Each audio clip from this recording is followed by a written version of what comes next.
Болотбеков Нуриман 2-Б класс. Манас болуп тур, Манас атка конуп тур.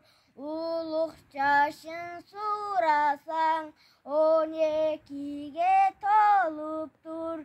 Торучарды миниптир, оготпөсүң кейиптир. Ошол кезде Манас уруларга то таппай, урушарга жо таппай, атышарга ок таппай, кечерине чок таппай, зың-зыңдетип келебе, кара Кытай манжуну кагышарга ой кылып, бучкагына теңебей, Кытай кордук кылганын, кыйла журттун кырганын, эбак ойлоп билиптир.